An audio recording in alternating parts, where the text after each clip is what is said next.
Bueno, buenas tardes a todos y a todas, muchas gracias por estar aquí. Como ustedes saben, hoy es 14 de abril, hace 90 años se proclamó la Segunda República y desde la Casa Museo Domi Castillo le propusimos a José Miguel Pérez la posibilidad de hacer un ciclo dedicado a este momento histórico que básicamente ha marcado la historia contemporánea de España en muchos aspectos.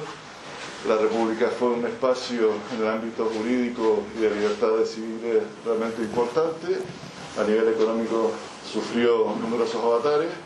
Y bueno, la idea es que a lo largo de estas 3 sesiones que hacemos en colaboración con la Fundación Juan Negrín, a la que le agradezco también su colaboración, podamos indagar y conocer un poquito más de lo que fueron estos 6, 9 años, depende de donde estuviéramos en el frente, de la historia contemporánea de España.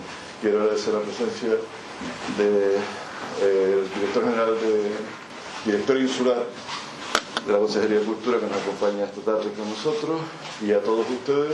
Y sin más, resueltos ya los problemas del team, le doy la palabra a José Miguel, que presentará el curso. Quiero agradecerle una vez más los esfuerzos que se hace siempre en pro de la casa, que en el fondo es en pro de la comunidad, que es complicado, y más en estos tiempos de pandemia, organizar cosas, pero bueno, creo que ha quedado un curso realmente muy, muy interesante. Muchas gracias. Bien, muchas gracias, Fran.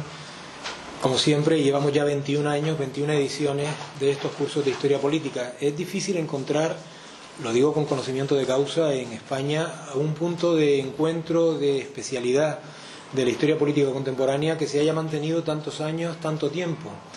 Tiene este doble carácter, el dar a conocer la historia política y el reunir a personas que, en fin, hay un público general, hay también muchos profesionales y hay también muchos estudiantes de la universidad. Y ha sido gracias al esfuerzo persistente de quienes han regido la Casa Museo Domi Castillo durante todos estos años, ¿no? Este año, efectivamente, la edición se adelanta en los meses porque, como ha dicho el director de la Casa Museo, nos planteó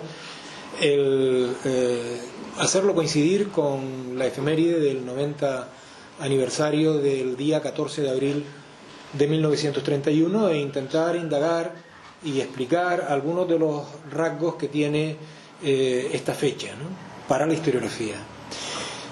A mí me toca empezarlo con una ponencia que tratará de responder a la pregunta de por qué se instauró la Segunda República, cómo y en qué circunstancias se produjo esta cuestión, ¿no? Luego también, a continuación, hoy tendremos la ponencia del profesor Daniel Castillo sobre la situación social y económica que se vive en aquellas fechas. Mañana tendremos también otras 2 ponencias, una relacionada con el sistema de partidos que se crea y que está en presencia ya en 1931. Un sistema de partidos que no es sencillo crear en un país, pero y más en las condiciones de precariedad que se encontraban con la crisis del régimen anterior, del régimen de la monarquía, pero que se crea efectivamente y que va a tener una cierta continuidad con sus oscilaciones y variaciones a lo largo de los años republicanos. Hay un dato que me parece muy relevante, y es que a lo largo de esos años se producen 3 grandes convocatorias electorales a Cortes, ¿verdad? En la primera obtienen la victoria las fuerzas de centroizquierda, en la segunda las fuerzas de la derecha y en la tercera las fuerzas también de centroizquierda. Quiere decir que a lo largo de esos años hay una alternancia política y justamente ganan las elecciones quienes estaban en la oposición en cada caso. Lo digo como elemento de reflexión, me parece interesante no perder esa perspectiva, ¿no? Y luego también tendremos, una de las características de esta época es la aparición de cambios muy importantes sobre la situación de los derechos de las mujeres, también será una de las ponencias de mañana, y a continuación, ya en la Fundación Negrín, porque lo hacemos en colaboración, tendremos una ponencia sobre la política exterior española en aquel momento, es decir, todas las circunstancias internacionales, y culminaremos esto con el marco político que es la Constitución de 1921. Espero que el curso, tal como está diseñado, pueda responder un poco a la expectativa que he visto por la cantidad de participantes online. Tenemos aquí una seria limitación desde el punto de vista presencial, pero online hay mucha gente que ha planteado seguirlo, ¿no? Quería, antes de entrar en materia, simplemente expresarles, enseñarles, mostrarles un recuerdo, un par de recuerdos. Este está extraído de la enciclopedia de tercer grado que quizá algunas de las personas en la sala pudieron utilizar, la enciclopedia de Álvarez, ¿verdad? En mi caso fue así. Y sencillamente era ver cómo se trató este tema para muchos escolares durante mucho tiempo, ¿verdad?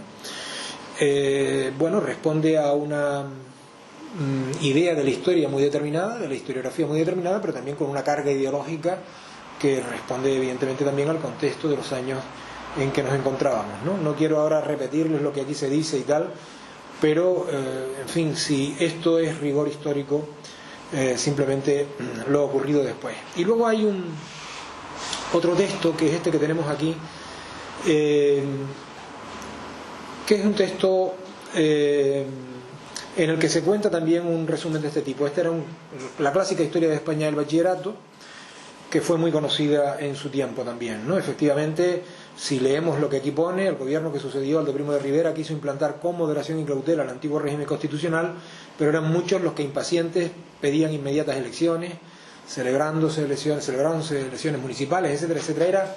Era más que una descripción de los acontecimientos, una interpretación muy sesgada de los propios acontecimientos, como estamos viendo, ¿no? A la hora de caracterizar lo que ocurrió en la Segunda República, todo lo mete en el cajón del desastre y se queda tan ancho, con lo cual muchas generaciones fueron educadas bajo estas premisas, ¿no? Aquí tenemos otro manual que este es muy importante, es del año 43 y se dedicó a ser el manual de historia de España que los maestros en formación en las escuelas normales solían utilizar desde aquel año. Tuvo una enorme influencia en la formación del magisterio, ¿no? En la introducción que hacía el titular Ricardo Ruiz Carnero se decía lo siguiente: dedicado a los maestros, sus primeras páginas se inician con la censura a los descastados españoles que han falseado la verdad para exaltar a continuación la obra del Montañés. La mayoría de los historiadores modernos, decía, se han inspirado en principios filosóficos o políticos en beneficio de los cuales han falseado la verdad. Esta malintencionada parcialidad nos ha causado incalculables perjuicios y ahí hay que cargar parte de las desdichas que ha sufrido nuestra patria. Y ahora ensalza, por el contrario, al polígrafo Menéndez Pelayo. Bien, era simplemente el considerar estos aspectos y contrastarlos con esta idea que luego escribió Torrente Ballester, que no era nadie sospechoso de ser un claro opositor al régimen por aquellas fechas, en 1941, pero no dejaba de tener una enorme honestidad intelectual y una enorme clarividencia. Decía Torrente Ballester en este año, refiriéndose a cómo se trataba la historia y la historia de España en particular en aquel momento: siempre pesa la historia en la vida de los pueblos, pero puede pesar de dos modos, como verdad o como mentira. El peso de la nuestra en este tiempo, se refería a 1941, va más por el segundo camino que por el primero, quizá por culpa de nuestros pecados. Nunca se ha dicho tanta tontería del Imperio y de Trento, de la contrarreforma, de la Ilustración o del carlismo como se dice hoy, como si España necesitase de la mentira en este nuevo y dificultoso salir de la historia a la historia viva y universal. No sé cuál será la raíz de todo esto, pero advierto que gentes mentecatas gozan en deformarla, sin darse cuenta de que, siendo la historia obra divina, deformarla es enmendar la plana del Señor y la deformación misma pecado de la soberbia.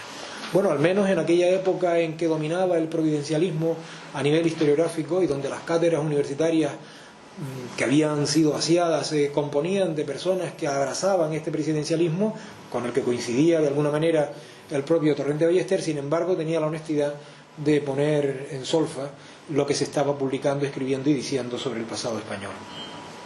Bien, vamos ya al tema. Esto era simplemente una presentación de recordar que aquella manera de entender la historia, y particularmente este tiempo en especial, marcó la vida de muchas generaciones de españoles y de españolas. Y efectivamente, aunque no es la historia que vino después, la que se realizó después, por un lado a partir de la reforma de Villar Palasí del año 70 y luego ya más tarde en los momentos en que se produjo la transición a la democracia, tengo la impresión, por lo que vemos estos días, que volvemos en muchas circunstancias a sacarnos fuera del conocimiento historiográfico y de colocarnos en la utilización del conocimiento histórico con finalidades que nada tienen que ver con el que se propone cualquier conocimiento de la historia. Y yo lo que voy a intentar plantearles es lo siguiente: 2 días, del 12 de abril al 14 de abril, donde se produce un cambio de régimen, de la monarquía a la república. Por tanto, aparentemente algo súbito, donde encontramos, por un lado, el proceso de elecciones municipales, del que ahí tenemos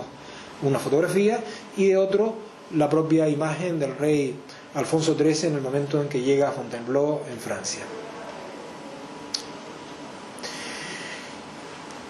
Una cuestión previa.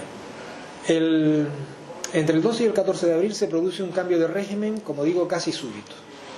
No fue el resultado de un proceso revolucionario o violento, ni tampoco del tradicional pronunciamiento o golpe militar que con tanta frecuencia habían marcado la historia española desde el siglo XIX.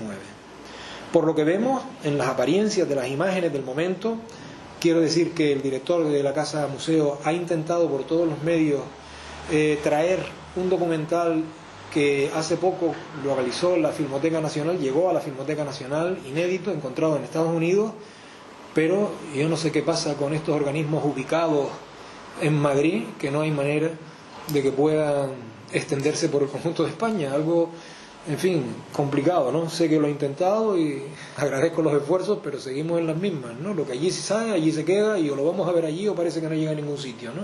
Cuando debería estar un documental de ese tipo ya en la red, ¿no? Porque en principio no creo que tenga derecho de... Bien, pero teniendo en cuenta que por lo que vemos en las imágenes de otros documentales, en aquel mismo día o en las portadas de la prensa incluso, aquel cambio no parecía tampoco muy previsto, y desde luego en los documentales, por ejemplo los que están en La Puerta del Sol, se ve una jornada donde aparentemente lo festivo, la celebración es lo dominante, ¿no?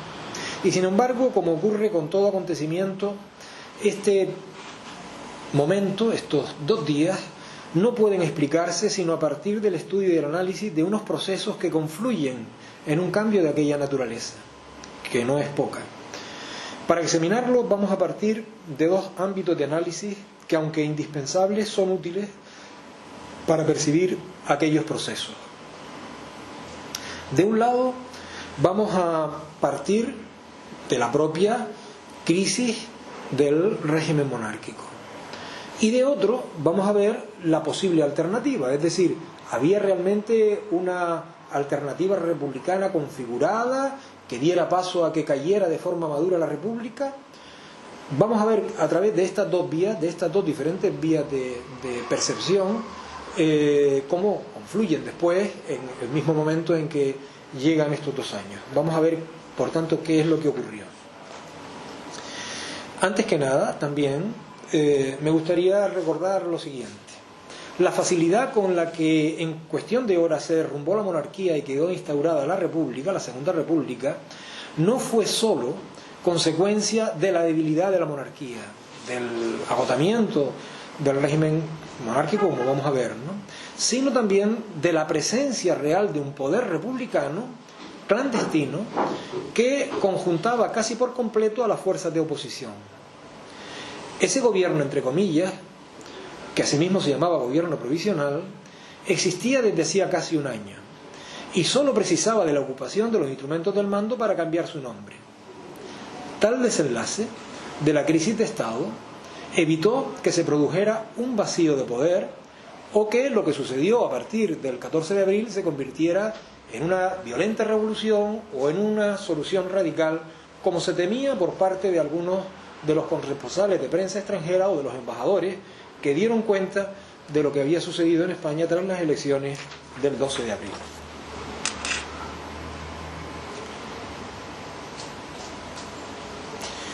Vamos, por tanto, a seguir la primera vía que les comentaba. ¿Qué ocurrió con la monarquía? ¿Por qué se desploma? ¿Por qué cae? Lo primero que vamos a ver es lo siguiente. La monarquía en ese momento había atravesado una etapa que conocemos, que es la etapa de la dictadura de Primo de Rivera. Tuvo serias consecuencias para la pervivencia del régimen monárquico. Por un lado, cierra la posibilidad, como veremos, de que la monarquía pueda transitar a un sistema de democracia parlamentaria, no al sistema parlamentario de la Constitución de 1876, a lo que conocemos con el nombre del sistema de la Restauración, sino a un sistema distinto que transitara hacia una democracia con participación universal, con elecciones limpias, no las del turno, no las del régimen del caciquismo, y por otro lado con un proceso constituyente que llevara a un régimen de monarquía parlamentaria. Esta fue una opción que se barajó, y se barajó además no en ese momento, se barajó mucho antes, incluso por las fuerzas de la oposición, o por parte de ellas al menos. Sin embargo, la connivencia del monarca con la dictadura y el carácter que tenía aquella dictadura cerró la puerta, a mi modo de ver, a esa posibilidad. Una posibilidad que incluso se había abierto a partir de 1917, con la crisis del año 17. Bien, en segundo lugar, el régimen de la dictadura supone el retorno a la fórmula del pronunciamiento del golpe violento para la toma del poder, acabando con una etapa de casi medio siglo en la que había permanecido un régimen constitucional y las formas de acceso al poder, por muy fraudulentas que fueran desde el punto de vista de la manipulación de las elecciones, se habían hecho de forma, vamos a llamarle, pacífica, y con alternancia, o al menos cierta alternancia, en lo que se refiere a las Cortes y a los gobiernos. Pero la fórmula del golpe de Estado va a posibilitar de nuevo en el siglo XX el retorno de estas prácticas, tanto durante la misma dictadura, donde habrá ensayos fallidos de intentar pronunciamientos para acabar con la misma dictadura, como ocurrirá luego durante la Segunda República o lo que dará lugar luego a la Guerra Civil, ¿no? Y en tercer lugar, efectivamente, toda esta etapa dejó a la monarquía sin constitución, dejó a la monarquía sin una estructura institucional constitucional que era la que tenía desde 1876 y que la dictadura no va a poder o no va a saber articular. Vamos a ver un poco estas cuestiones, estas ideas, para centrarnos en esta crisis de la dictadura. La dictadura, como digo, llega al poder mediante un golpe armado que sustituye a aquel régimen parlamentario de la Restauración. Ese golpe subvierte, por tanto, el curso de la política española, el curso seguido por la política española en varios sentidos. Primero digo que efectivamente el golpe triunfó porque asestó el golpe de gracia al sistema parlamentario en el momento en que se intentaba producir la transición de aquel régimen de la que hemos llamado de la oligarquía del caciquismo hacia una fórmula de monarquía democrática y parlamentaria. Azaña dijo en aquel momento que el golpe de Primo de Rivera llegó cuando las Cortes se disponían a hacerse intérpretes de la opinión pública. Bueno, a lo mejor era muy optimista Azaña, pero no olvidemos que colaboraba en ese proceso, en su primera opción como partidario de reformar el sistema de la monarquía, dentro de la monarquía.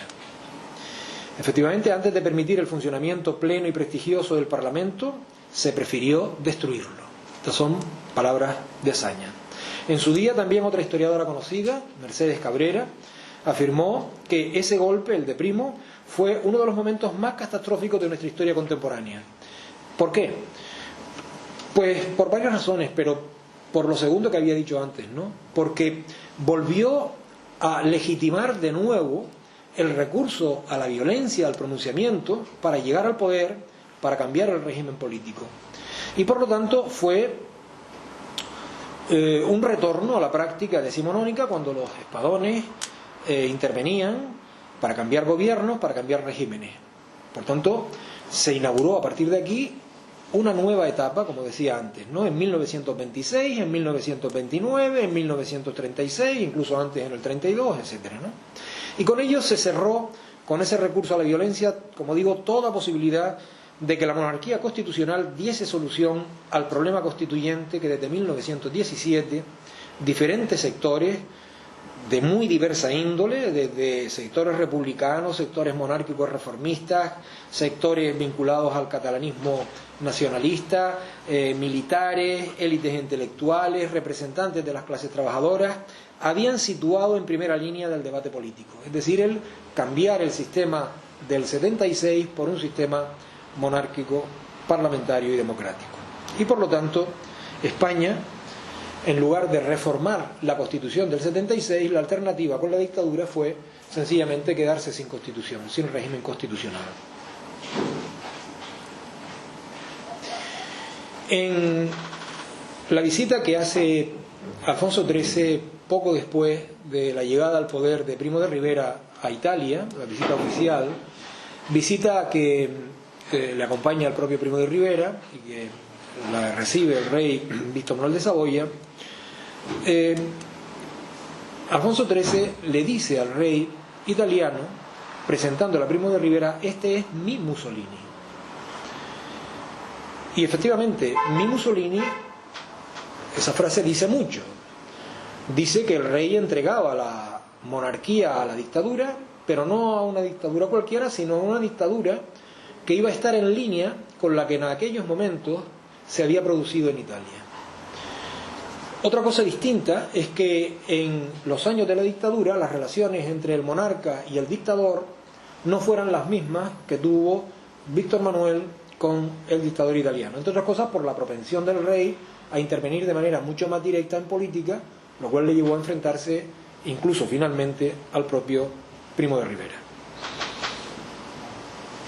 Por lo tanto, estamos dentro de una época en que algunas de las monarquías europeas van a transitar de monarquías a monarquías autoritarias. Ocurrirá en esta década de los años 20 y ocurrirá incluso después en los años 30. Es el caso, por ejemplo, de Yugoslavia en 1929, o en la Bulgaria de los años 30, en Grecia con el rey Jorge III, o también en Rumanía, también en los años 30, ¿no? Todo esto se convertirán en monarquías con dictadores dentro.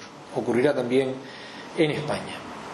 No es el momento tampoco aquí en esta conferencia de analizar cuáles son las características de la dictadura de Primo de Rivera, cuál es el régimen político, cuáles son las distintas etapas que atraviesa, etcétera. Esto daría para otra conferencia, pero sí algunas características muy concretas me gustaría señalar. En primer lugar, tras los primeros años de andadura del nuevo régimen, del régimen de Primo de Rivera, se intentó un proceso de civilinización del régimen de la dictadura militar. Y efectivamente para ello se buscó de alguna forma la colaboración junto a los sectores militares que controlaban el poder político de determinados sectores civiles, y para ello se acudió fundamentalmente a unos grupos políticos que tenían un origen vinculado a las plataformas que había organizado Ángel Herrera Oria, y que lo había hecho a través de la Acción Católica Nacional de Propagandistas, buscando crear un partido de derechas católico para la participación, en definitiva, del catolicismo en la vida política española. Y a partir de ahí surgen lo que se llamaron las uniones patrióticas, que será la plataforma, la base del partido único en que el dictador trate de civilinizar el régimen. Por tanto, en abril de 1924, la Unión Patriótica se dispuso que fuese el único partido político del régimen. En ese directorio civil, aunque los militares mantenían los principales resortes del poder, los civiles aparecieron en determinadas áreas de gestión, en la administración, en la economía, en la planificación presupuestaria, en las obras, en definitiva, en la configuración de un Estado corporativo. Para esto último se creó incluso lo que se llamó la Organización Corporativa Nacional, inspirada en la doctrina social de la Iglesia, pero que incorporó a una parte importante de la clase obrera a la estructura del Estado, otorgándose la representación oficial a la Unión General de Trabajadores. Luego veremos por qué hay esta participación de esta central socialista en el régimen de la dictadura. También sabemos que para configurar la estructura institucional del régimen se convocó una Asamblea Nacional que tenía como finalidad el reunir representantes de los municipios, de las diputaciones, de las provincias, representantes nombrados por el propio gobierno, representantes de alguna forma del país, para, entre otras cosas, funcionar como una asamblea consultiva y también para proponer un proyecto de constitución. Bien, no voy a entrar ahora en todo lo que supuso la Asamblea Nacional. Sí tengo que decir que en Canarias fue muy dinámica, en cuanto a que, como estaba en tela de juicio el famoso pleito insular con la unidad o división provincial, pues fue otro momento de convulsión, y en esos momentos de convulsión la estructura de la organización político-administrativa de las islas siempre surgía, y por unos era aprovechada para cambiarla y por otros para solidificar la estructura preexistente, ¿no?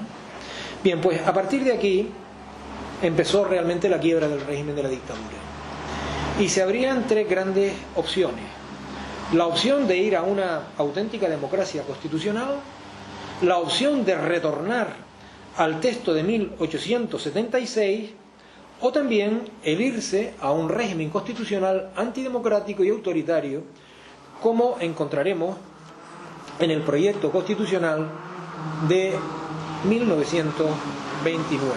Se había iniciado en el 27 y el texto aparece publicado en el 29 al modo de anteproyecto, cuya imagen ya publicada tenemos aquí delante, ¿no? ¿En qué consistió ese proyecto constitucional? Es poco conocido en los que suelen estudiar la historia constitucional española, esta fórmula por la que se proponía seguir la dictadura, ¿no?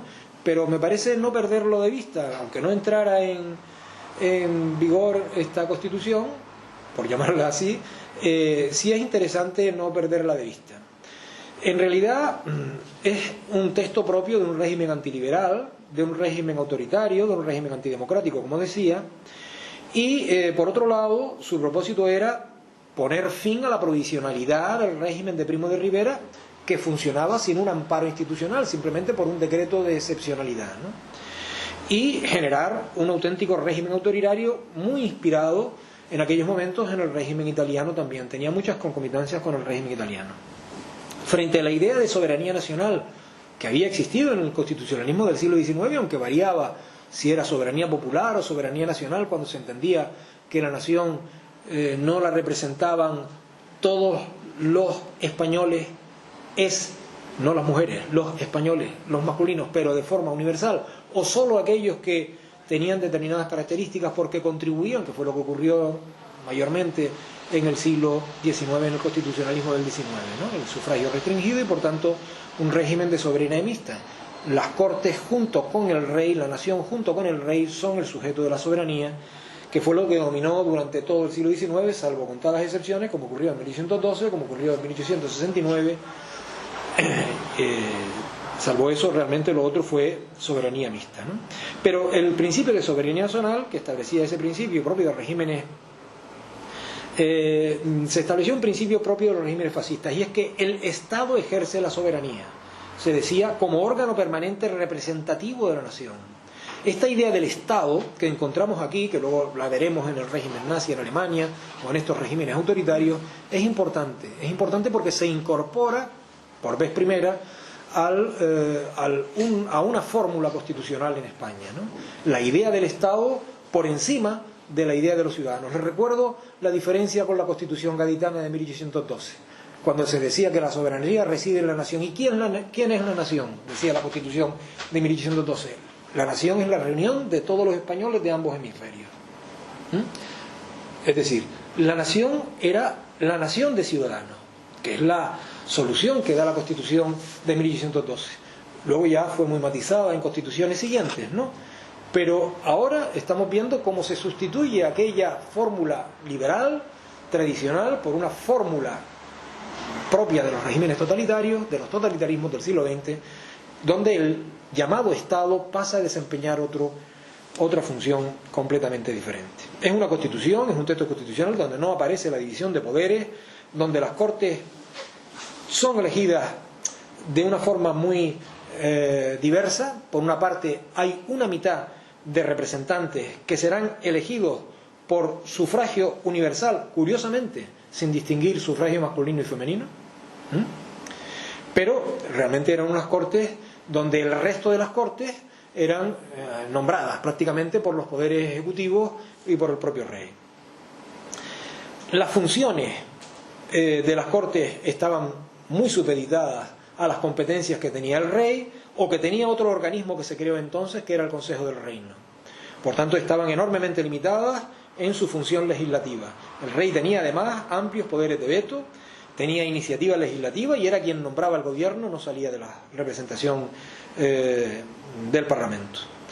Existía en definitiva un centralismo y un corporativismo en el régimen provincial y local, no se reconocía libertad religiosa y se establecía la confesionalidad católica del Estado. Estas son algunas de las características que encontramos repasando esta cuestión. ¿Cuáles fueron las reacciones ante esto? Pues fueron reacciones prácticamente negativas por todos lados. Por un lado, recibió el rechazo de los liberales, de buena parte de los conservadores que auspiciaban también una solución parlamentaria distinta a la autoritaria, por supuesto de los republicanos tradicionales y de los socialistas. Y hubo desacuerdos importantes. Por ejemplo, el propio Primo de Rivera, porque no estaba de acuerdo con los poderes que se otorgaban al rey. Incluso llegó a publicar un manifiesto el 13 de septiembre de 1929, donde denunciaba los desequilibrios de poderes que ese texto tenía al atribuirle al rey muchas competencias frente al poder, ojo, no del Parlamento, sino del propio gobierno, del propio régimen de dictadura. El régimen, por tanto, se llenó de disidencia de la oposición, pero disidencia también interna. Una disidencia que de alguna forma partía del propio hecho que antes comentaba, del hecho de haber puesto fin a una etapa de casi medio siglo de régimen constitucional y a su vez un régimen de dictadura que se mostraba incapaz de dotarse de una estructura institucional y por tanto que se descomponía. ¿Por qué se producía esa descomposición? No voy a hacerla con detalle porque sería interminable, simplemente les voy a citar algunos aspectos que recogen, que revelan esa crisis, esa descomposición. Por un lado, hemos visto los desacuerdos ante la forma de institucionalizar el régimen, dentro del mismo régimen y fuera de él, ¿no? Con el ejemplo del anteproyecto constitucional. Por otro lado, la propia Asamblea Nacional no consigue integrar la participación de sectores que estaban previstos que se integraran en ellas, como eran las clases trabajadoras, los sectores universitarios, que se oponen a integrarse. Hay al mismo tiempo un malestar creciente de los sectores de las empresas industriales por las políticas intervencionistas, proteccionistas también, de la política económica de la dictadura. Hay también aquí un papel muy concreto que juega la Unión General de Trabajadores, a la que el régimen dio carta de naturaleza, como dije, para poder negociar contratos de trabajo o arbitrar en conflictos laborales. Y esto generaba importantes resistencias de las patronales que no estaban en absoluto acostumbradas a este tipo de participación. Efectivamente, también hay un rechazo empresarial importante. Por otro lado, los propietarios agrícolas, cuando se intentó llevar este tipo de relaciones laborales al mundo rural, sintieron que se subvertían las tradicionales relaciones entre patronos y jornaleros en el mundo rural español. Por otro lado, las empresas en las ciudades, el empresariado medio, urbano, tenía que verse obligado por el régimen a concretar horarios de trabajo, a concretar jerarquías en los oficios, a definir salarios y tareas, y esto realmente venía a chocar con la práctica que venía siguiéndose tradicionalmente en estos núcleos de actividad laboral. Por otro lado, también las protestas de quienes fueron las bases iniciales del mismo régimen. Parte, por ejemplo, de los empresarios catalanes que dieron su apoyo a quien era en aquel entonces el capitán general de Cataluña, al llevarse por delante la ley de mancomunidades, que otorgaba cierta capacidad de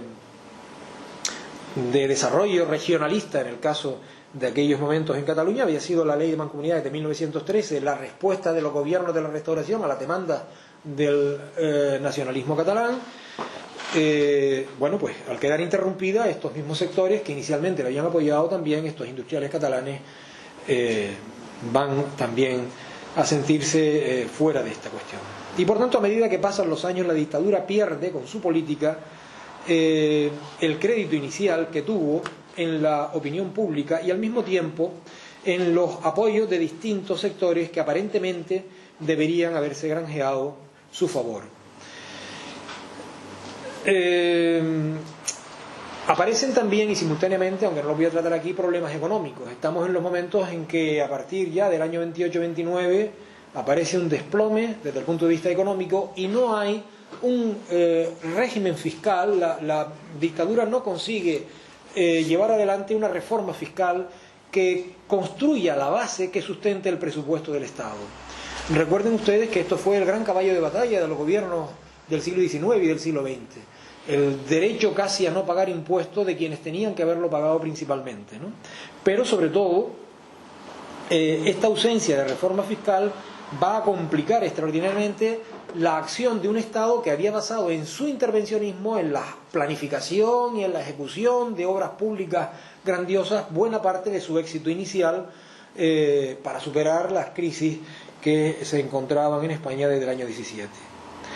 La política económica del directorio efectivamente había favorecido inicialmente al capitalismo español porque le había reservado el mercado nacional, pero no había servido para abordar los problemas estructurales que arrastraba la economía española, sobre todo el principal problema, que era el problema agrario, que no terminaba de despegar. Bien, todo este cúmulo de circunstancias va a provocar la crisis de la dictadura. Vamos a ver algunos de los factores de cómo se desenvuelve esta crisis.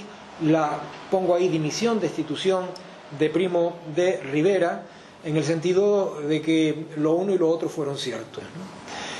El proyecto constitucional, como dije antes, puso de manifiesto las discrepancias entre distintos sectores. El gobierno de Primo de Rivera y los que elaboraban la Constitución difieren. Primo de Rivera, como dije antes, discrepaba de los poderes del rey. Y a medida que se acentuaba la reducción de la base política de la dictadura, y ésta acentuaba su carácter autoritario e incluso su carácter represivo, la evolución fue siendo favorable a que el control de la situación pasara a manos de la corona. De tal manera que el rey va a intentar desembarazarse de Primo de Rivera. Para ello recibirá apoyos importantes de los sectores de las oligarquías económicas, financieras sobre todo, y de la aristocracia, que están inquietas por los indicios de la crisis económica y por ver que el régimen no se ha asentado, y por otro lado por ver que un sistema de dictadura hacía muy complicado el funcionamiento de la economía de mercado en aquellos momentos. Esto se constata simplemente viendo algunos de los elementos relacionados con los desvíos del capital extranjero, también con la salida de capitales españoles, con la desvalorización de la peseta a partir de 1927, los desequilibrios que se producen en la balanza de pago, etcétera, ¿no? Y también con un cierto fracaso de la política de Calvo Sotelo, cuando intentó de alguna manera mantener el poder adquisitivo de la peseta, comprando moneda nacional, creando un fondo de 500 millones de pesetas oro, ¿no? Aquello agravó la deuda, como digo, no podía saldarse porque no había un sistema eficiente desde el punto de vista fiscal, y se llevó por delante al propio ministro de Hacienda a principios de 1930. Poco antes, en noviembre de 1930, el rey le propone a Primo de Rivera retirarse para poder crear un gobierno de transición que presida el duque de Alba. Primo de Rivera se opuso y solo aceptó que lo haría con la condición de que quien le sucediera continuara la obra de la dictadura y el sistema de la dictadura. Evidentemente el rey no aceptó, dio largas a esa cuestión, y así pasó este mes. En enero del año 30, un conjunto de acontecimientos van a precipitar la crisis y el desenlace final. Huelgas, sobre todo en las universidades, noticias de pronunciamientos que la oposición a la monarquía cívico-militar está preparando, y de alguna manera todo ello provoca en Primo de Rivera un movimiento insólito. El movimiento que hace Primo de Rivera fue intentar reforzar su poder ante el rey, y para ello consultó por correo a los jefes del ejército, a los capitanes generales, les envió una circular pidiéndoles su apoyo para continuar. Y efectivamente lo que estaba haciendo era poner su futuro político en manos de los jefes militares. La respuesta de los jefes militares fue extraordinariamente tibia, cuando no negativa, y esto indica que la mayoría optaron no por Primo de Rivera, sino optaron por el rey. A partir de ahí, Primo de Rivera dimitió, se suspendió el pronunciamiento que estaba previsto, y en la noche del 30 de enero el rey encarga el gobierno al que era jefe de su casa militar, el general Dámaso Berenguer. A partir de aquí se entra en una fase muy decisiva de no yo solo la dictadura, sino del propio régimen monárquico. Se suceden hasta 3 gobiernos distintos, como ustedes saben, aunque el del medio es simplemente un intento frustrado de gobierno. Me refiero en primer lugar al régimen de Berenguer, que como digo es nombrado el 30 de enero del año 30 y que continúa hasta el 14 de febrero del año siguiente, del año 31. En ese momento va a haber una crisis, el rey va a encargar una solución a Sánchez Guerra, que disentía evidentemente de la fórmula planteada por Berenguer, que era una fórmula de intentar volver a un régimen de monarquía constitucional, pero similar a la del 76, nunca a una monarquía parlamentaria. Sánchez Guerra se va a negociar con los miembros del gobierno provisional clandestino que estaban encarcelados en ese momento, y rechazan por supuesto la opción, y renuncia. La duración de su gobierno fue de 4 días apenas, y entonces en un intento ya último el rey le encarga el gobierno al almirante Aznar. Como saben ustedes, en ese momento, en los meses que van desde el mes de febrero hasta el mes de abril, se propone un plan electoral, que ahora comentaremos, ¿no?, para buscar una salida que preferentemente, evidentemente, seguía siendo la que se había propuesto con la fórmula Berenguer, ¿no? Bien, ¿cuál era el objetivo del rey con todas estas maniobras? Evidentemente salvar la monarquía de la crisis de la dictadura, volviendo a la Constitución de 1876, volviendo a otorgar una institucionalización constitucional del régimen. Ahora había 2 problemas grandes ante esta situación.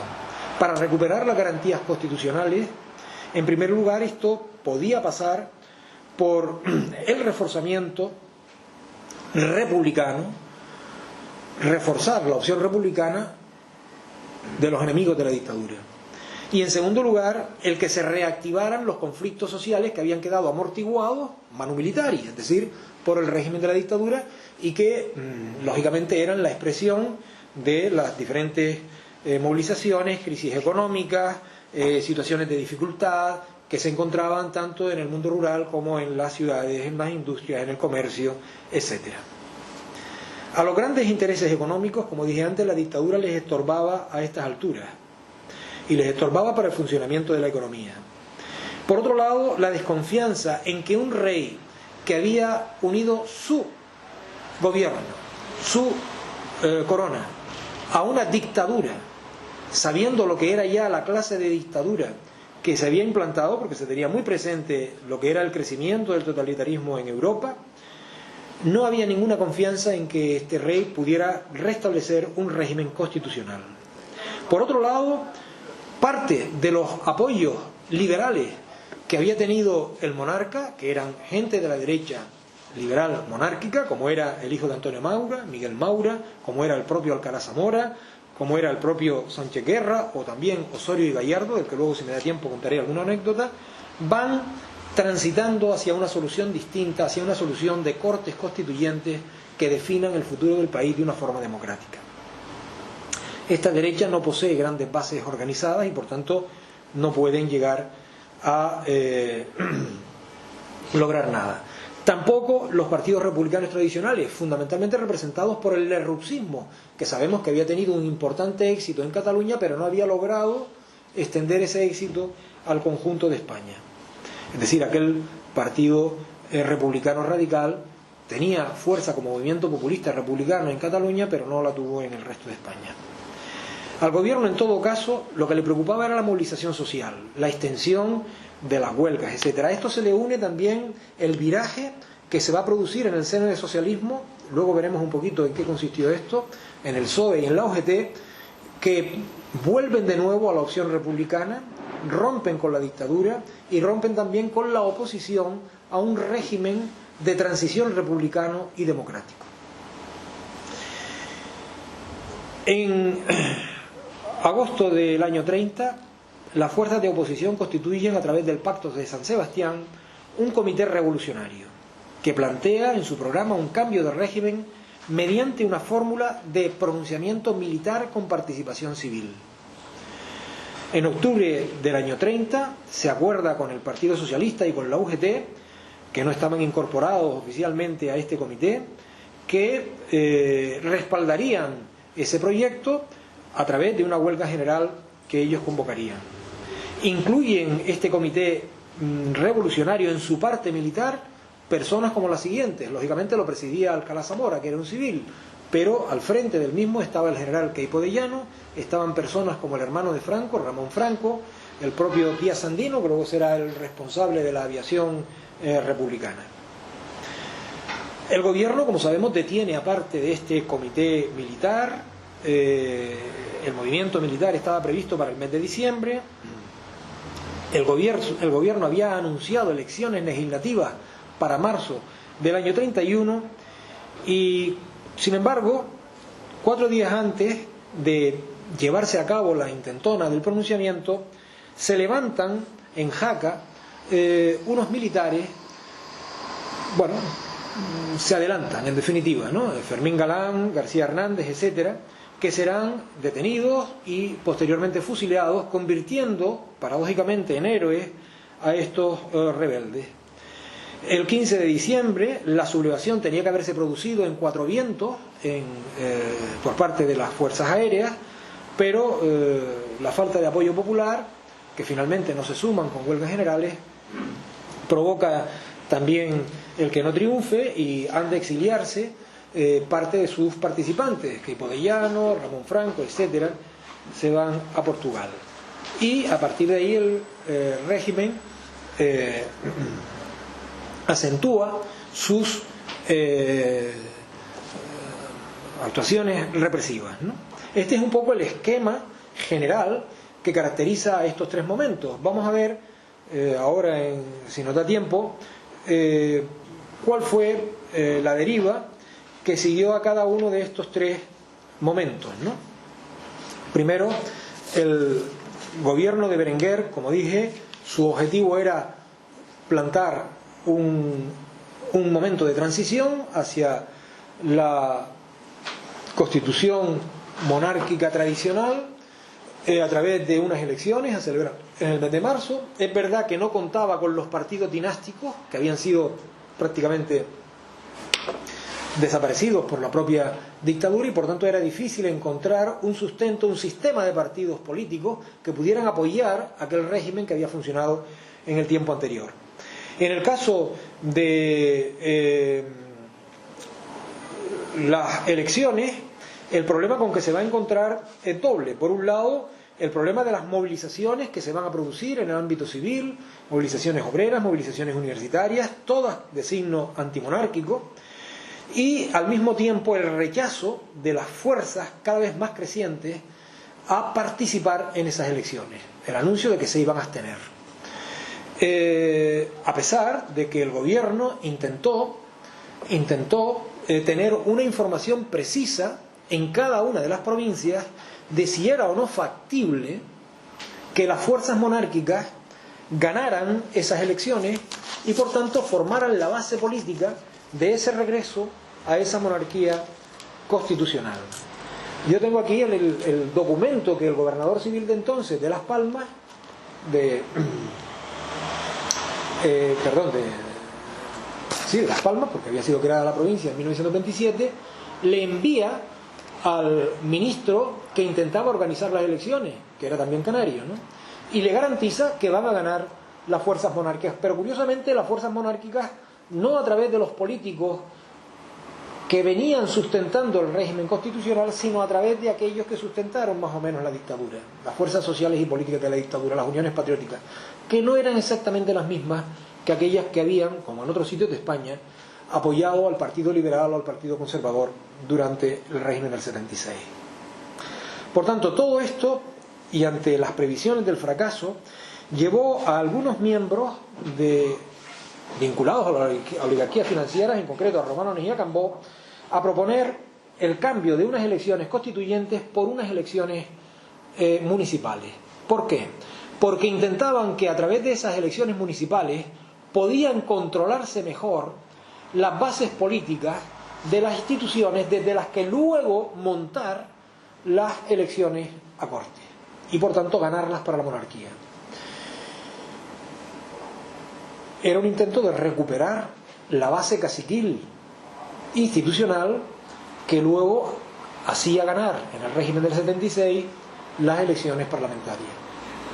Flaco favor, en todo caso, hicieron, como veremos después, a la monarquía con ese cambio.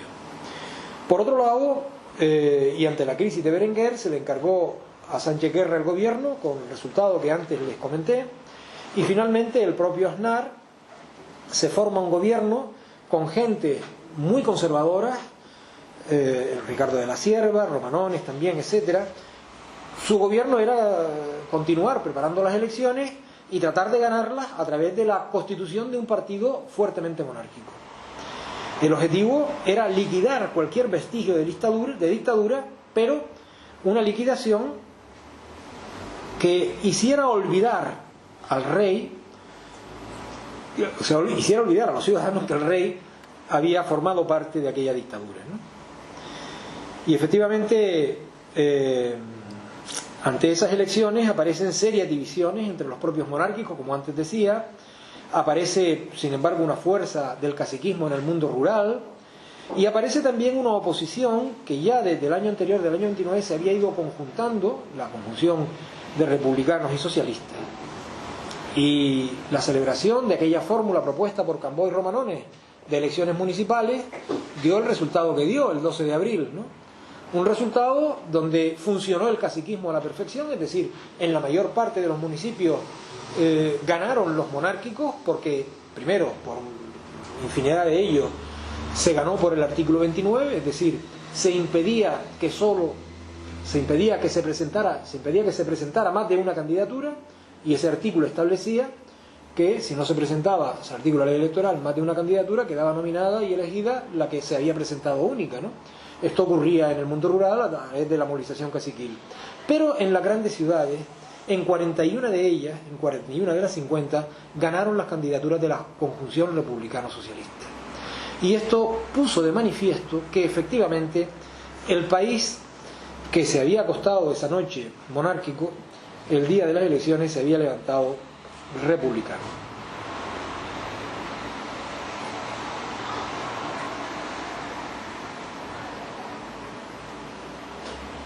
Con lo cual la monarquía queda extraordinariamente aislada.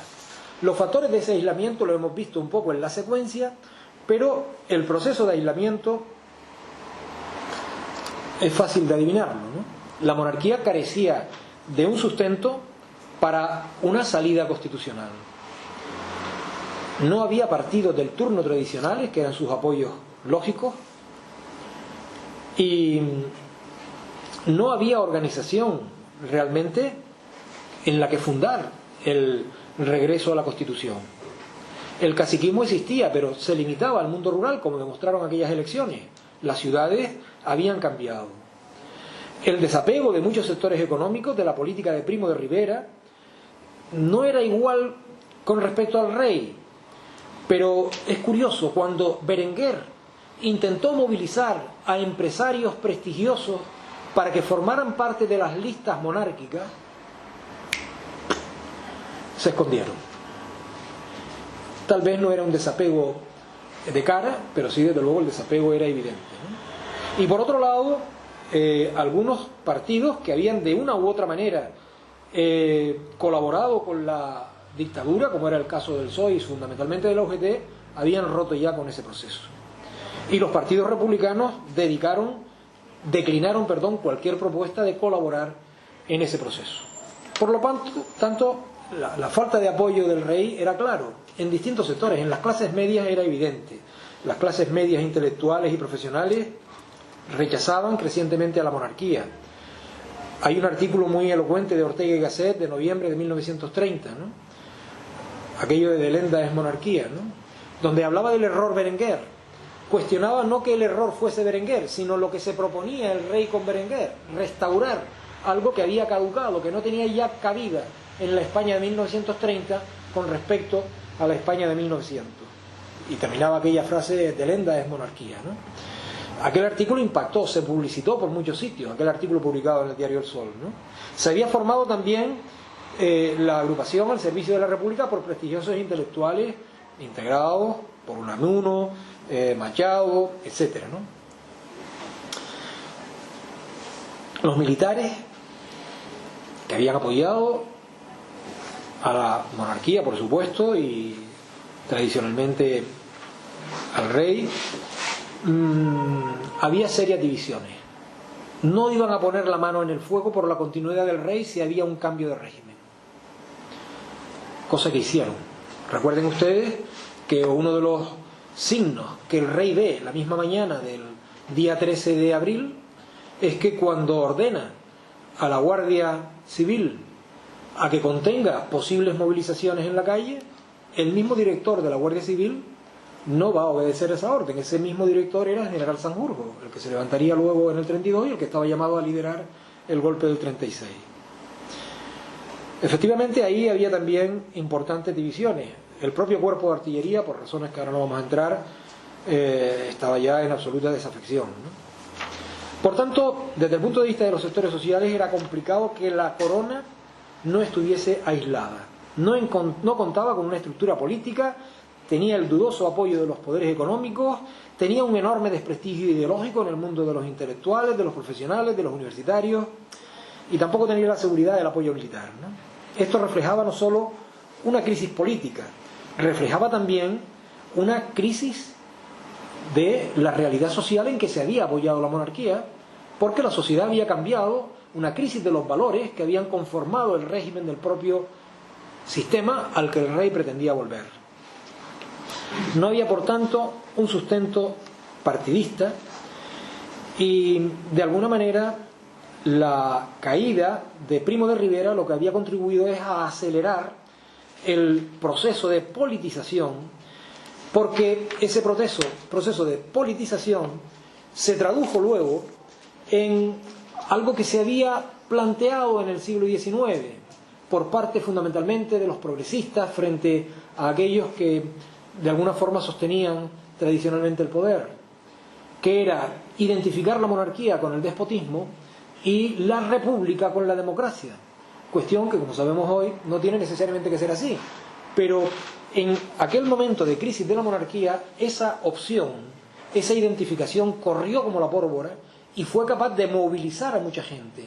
La llegada de un tiempo distinto, de un tiempo nuevo, el salir de aquella crisis, tuvo como alternativa para buena parte de las masas que se movilizaban festivamente, pasivamente, y no solo de las masas, de muchas de las élites, una alternativa que no iba a ser ya la monarquía, que iba a ser la república. Hay que decir también que tras las elecciones, el mismo 13 de abril, el rey intentó negociar a espaldas de los mismos ministros con el propio Comité Revolucionario. Le propuso que se celebraran elecciones legislativas el 10 de mayo a Cortes Constituyentes, en las que el país, decía, determine el régimen que quería darse. La propuesta era realmente inviable y se constató con la respuesta que dio el Comité Revolucionario aquella mañana al rey, y también con la propia movilización popular que ese mismo día, desde que se conocieron los resultados, se fue desatando. Horas antes, el gobierno Aznar había presentado su dimisión al propio rey. A las 7 de la mañana, como dije, el rey ordenaba que se evitaran los escándalos en la calle y los propios dirigentes de la Guardia se negaron no a obedecer la orden del rey, sino a cargar contra el pueblo. Y eso lo explica en sus memorias Miguel Maura. ¿Fue la llegada de la República el momento que culminó un proceso de larga evolución social? Es decir, en los años de la transición democrática se intentó establecer una semejanza entre la llegada de la República y la llegada de la democracia después del franquismo. Se intentó establecer ahí un paralelismo. Hay quienes lo vieron así y quienes lo rechazaron. los historiadores en general no son partidarios de ese paralelismo. Es verdad que hay elementos comunes. Ambas transiciones fueron pacíficas, no fueron el resultado de golpes de pronunciamiento. Pero mientras que la transición a la democracia fue precedida de un proceso de transición elaborado, trabajado, la llegada a la República fue una verdadera ruptura. Una ruptura que se sintió como una especie de revolución, un advenimiento, una llegada de una primavera. Y por tanto, para esto, los historiadores han analizado cómo se fue configurando la opción republicana en muchos sitios. Hay un estudio magnífico hecho sobre Madrid, el caso de Madrid. Madrid era republicano en los años anteriores. ¿Qué ocurrió en Madrid? Bueno, no me puedo extender mucho, pero de alguna manera es interesante ese caso. Madrid, entre 1900 y 1930, había experimentado un cambio sociológico espectacular. Demográficamente era otro. Tengan en cuenta ustedes que había doblado la población, y buena parte de estos que vivían en Madrid en el año 1930, el 63% había nacido fuera de Madrid. ¿Quiénes eran? Eran fundamentalmente personas que habían migrado a Madrid a trabajar en Madrid. Eran clases trabajadoras formadas por gente joven, etcétera, que no se habían adscrito al republicanismo. Sus opciones habían sido las opciones de las organizaciones vinculadas a las clases trabajadoras. Por tanto, las opciones del republicanismo tradicional con respecto a las masas populares eran muy limitadas por aquel entonces. Por otro lado, los sectores vinculados a las clases intermedias, a las clases intelectuales, muchos de ellos o bien permanecían pocos en el republicanismo o bien eran partidarios de las opciones reformistas dentro de la monarquía. Así empezó Azaña, por ejemplo. Pero no constituían las filas de la República. Si repasamos las generaciones, la del 98, la del 14 y la del 27, es interesante verlo, su posicionamiento político. La del 98 no era partidaria de militar políticamente. La del 14 sí era partidaria de participar en política, pero no en partidos políticos. Y desde luego no planteaban una opción republicana. Y por lo tanto, estas distintas opciones buscaban otras formas de oposición. Ni tan siquiera estos sectores intelectuales más, vamos a llamarles radicales, más progresistas, tenían conciencia política. Fíjense, Rafael Alberti, que todos sabemos dónde militó después, ¿no? En los años que se acercaban a la República, decía: poco o nada sabía yo de política, estaba entregado a mis versos solamente. Luis Buñuel: nuestra conciencia política estaba todavía entumecida y apenas empezaba a despertar por aquellos años. Es decir, la inmensa mayoría. ¿Qué ocurría con los socialistas y la UGT? Que quería dejarles un pequeño espacio. No eran ni por tradición, ni por doctrina, ni por afinidades personales republicanos. La lectura del diario socialista, El Socialista, de 1909 en adelante, nos hace ver semana tras semana la leña que le daban a los republicanos. Y los motivos eran de doble índole. Por un lado, porque se disputaban bases similares al principio, pero por otro lado, y sobre todo, porque el rechazo del PSOE y de la UGT tenía mucho que ver con la condición burguesa del republicanismo. Es decir, ellos creían en la lucha de clases, no creían en que debiera mediar a ese proceso una república de carácter burgués, un sistema de monarquía parlamentaria burguesa. Aunque esa postura fue oscilando. Esa postura inicial cambió luego cuando se produjo la conjunción republicano-socialista y efectivamente fueron juntos a las elecciones. Ahí está Galdós encabezando una de las candidaturas concretas, ¿no? Pero antes se había tildado, y leo el diario El Socialista, a la República de lo siguiente: la República era una falsa y engañosa ilusión para distraer del principal problema, la lucha de clases, se decía, ¿no?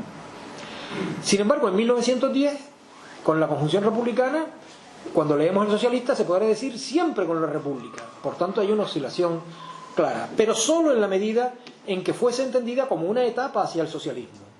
Era un republicanismo accidental, por tanto. Entre 1919 y 1920, la República les pareció de nuevo un invento burgués para disimular la lucha de clases y habían abandonado la conjunción. En la dictadura había un sector en el PSOE que estaba convencido de que la fórmula política era indiferente. Les daba lo mismo la monarquía que la república. Lo importante era poder actuar en beneficio de las clases trabajadoras, y de ahí que en los congresos del PSOE y del OGT del año 28 los dirigentes expresaran sus convicciones sin reserva de desconfianza hacia la república, de indiferencia ante la democracia burguesa. Por tanto, la UGT, por ejemplo, consideraba que no habían cambiado las circunstancias que habían llevado a un miembro de la UGT a formar parte del Consejo de Estado de la dictadura de Primo de Rivera. Sin embargo, había diferencias importantes entre los sectores.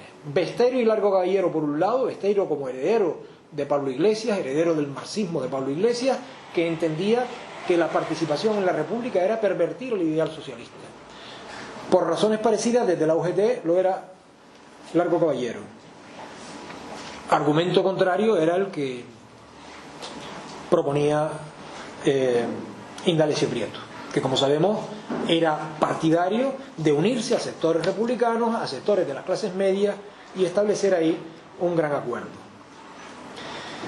Efectivamente, esta era un poco la situación del Partido Socialista, hasta que después, a partir del año 27, se va a producir la ruptura con la dictadura, y en el año 29 la ruptura absoluta con la dictadura y su integración en esa conjunción de las fuerzas de oposición. ¿Qué otras fuerzas quedaban?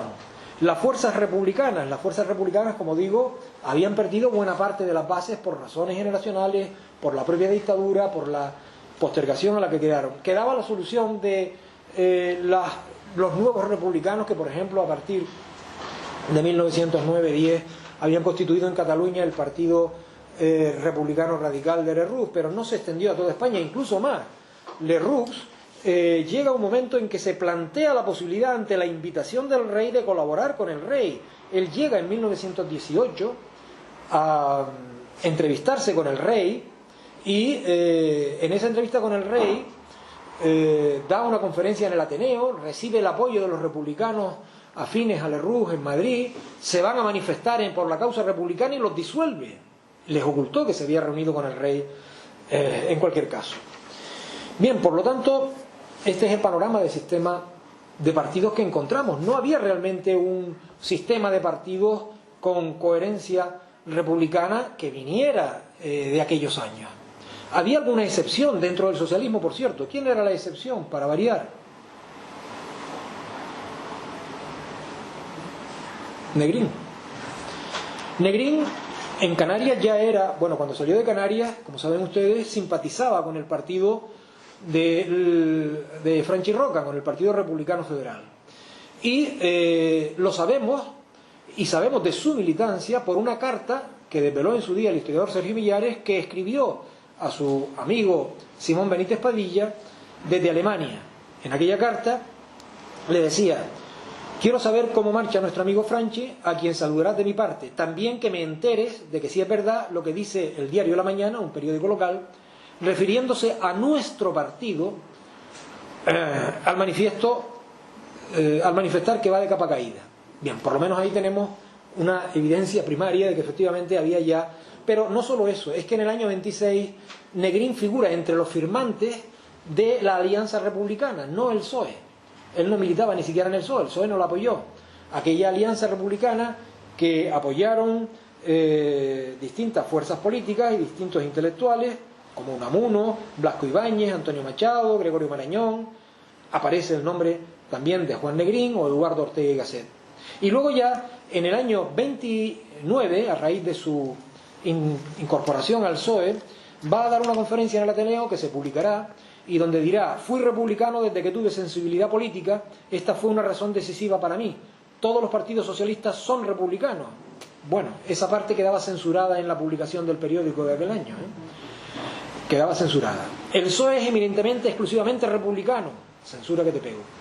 Tan exclusivamente republicano es el Partido Socialista, que yo creo que es el único partido realmente republicano que existe en España. En esto tenía razón, porque era el único partido que tenía realmente una base sociológica importante y de militancia importante, ¿no? Con una estructura sindical también a través de la UGT. Por eso tenía razón un eminente colega mío y procorreligionario nuestro cuando decía hace poco tiempo que ser solamente republicano en nuestro país era no ser nada.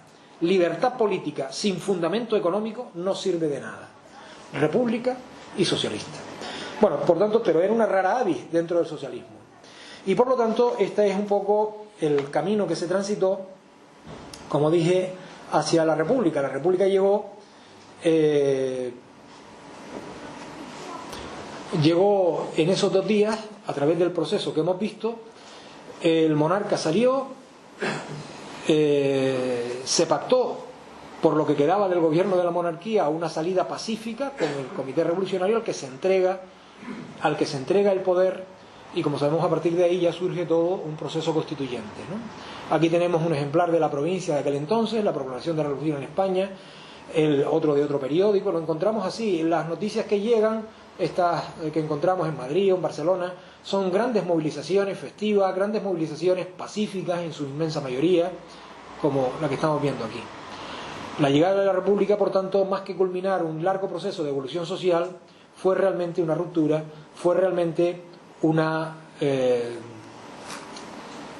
primavera, por decirlo de alguna manera en términos metafóricos, en otras palabras de otros historiadores. Y hasta aquí he intentado contar cómo ocurrió, cómo se instauró la Segunda República. Muchas gracias.